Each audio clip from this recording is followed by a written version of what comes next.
Hello दोस्तों, कमीज को सिलने के बाद जब आप चाक पट्टी को फोल्ड करते हो तो आपके चाक में झोल बन जाती है या फिनिशिंग के साथ आपके चौक नहीं बनते, या फिर जब आप इनर वाला सूट सिल रहे हो तो उसके अंदर जब चाक फोल्ड करते हो तो आपकी इनर अंदर रह जाती है और कपड़ा कपड़ा बाहर रह जाता है, जो तुरपाई के अंदर आपकी इनर नहीं आती, जो धोने के बाद अंदर गांठ सी बन जाती है। तो इसके लिए जब भी आप कमीज के चाक फोल्ड करते हैं तो आपको ध्यान रखना है कि बिल्कुल फिनिशिंग के साथ आपको चाक फोल्ड करने हैं, जिससे आपका कमीज का बिल्कुल बेस्ट लुक आए।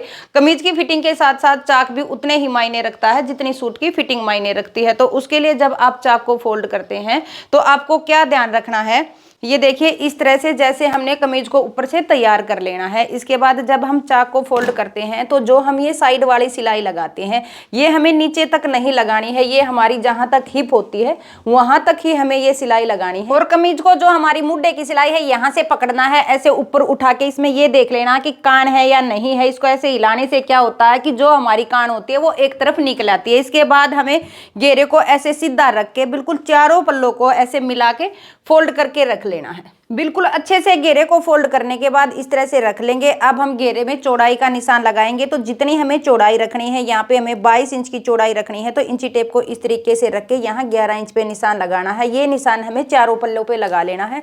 जैसे यहाँ पे लगाएंगे, फिर हम यहाँ पे लगाएंगे और यहाँ पे लगाएंगे। तो इस तरीके से निशान लगाने के बाद इसको इस तरह से इसके साथ मिला लेना है, बिल्कुल सीधा। अब हम लेंगे रिवर्सिबल टेप।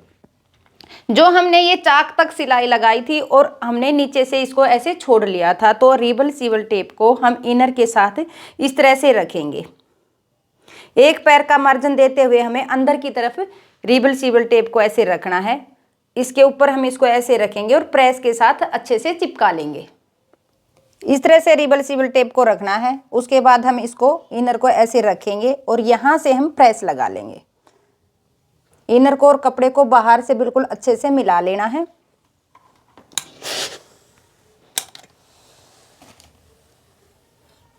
चारों पल्लों को इसी तरीके से तैयार कर लेंगे। इस तरह से हमारी इनर और कमीज का फैब्रिक एक साथ फिक्स हो जाएंगे। इससे ना तो हमारे कमीज के अंदर झोल बनेगी और ना ही खिंचाव आएगा। अब हमें जो हमारी ये सिलाई है और जो हमने ये नीचे घेरे की चौड़ाई का निशान लगाया है, इन दोनों को पकड़ के ऐसे इस तरीके से फोल्ड कर लेंगे और यहाँ पे हम प्रेस लगा लेंगे।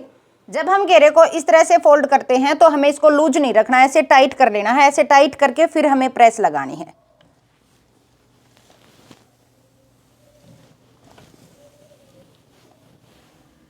प्रेस लगाने के बाद यहाँ पे हमारी क्रीज बन जाएगी। अब हमें चारों पल्लों को इसी तरीके से रखने के बाद 1/2 इंच हम अंदर की तरफ फोल्ड करेंगे और यहाँ से कच्ची सिलाई लगा लेंगे।